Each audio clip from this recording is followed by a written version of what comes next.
Good afternoon, I'm Raylene Ramsey. This is your afternoon news fix for Tuesday, the 25th of June.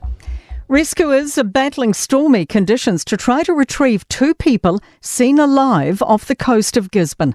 A fishing boat with 3 on board set off yesterday but didn't return. Jordan Dunn reports. Maritime NZ says a container ship spotted a pair off Mahia Peninsula but lost visual contact. They are trying to find them again. The Rescue Coordination Centre's operations manager, Michael Clulo, says atrocious weather is making the search extremely difficult. He says the pair will be cold and tired, but didn't mention the third missing person.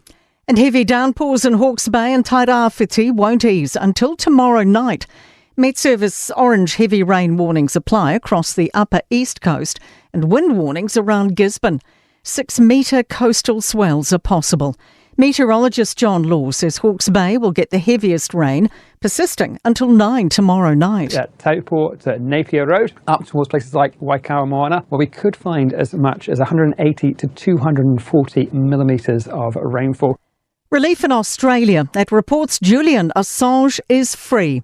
The WikiLeaks founder was charged with conspiracy to obtain and disclose national defence information and spent 7 years in Ecuador's London embassy and 5 in a British prison. WikiLeaks has posted on X saying the 52-year-old's left prison and left the UK. It's understood he pleaded guilty in a deal with the US in exchange for his freedom. Australian MP Monique Ryan told the BBC, "This is emotional news for many." Millions of Australians want him home. We've felt concern for his welfare for many years, and the news has been very warmly welcomed. New Zealand First leader says his party's been clear on its position on the COVID inquiry.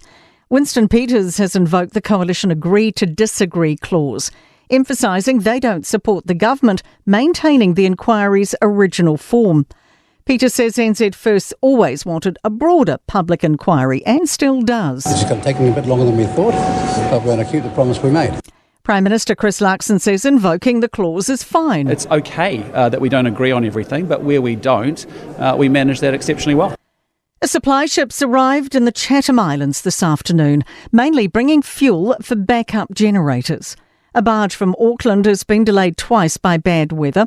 The backup boat from Nelson's only brought a limited amount of diesel and petrol.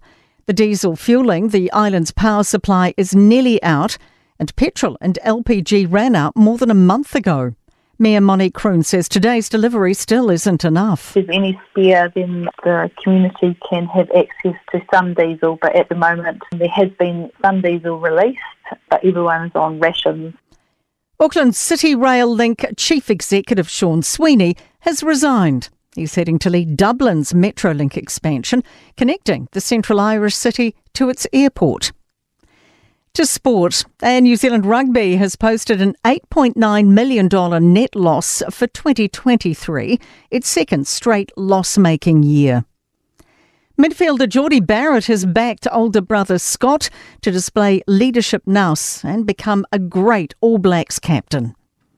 Warriors halfback Sean Johnson will be sidelined for at least 4 weeks due to the re-emergence of an old Achilles tendon injury, with coach Andrew Webster saying he won't be rushed back into action.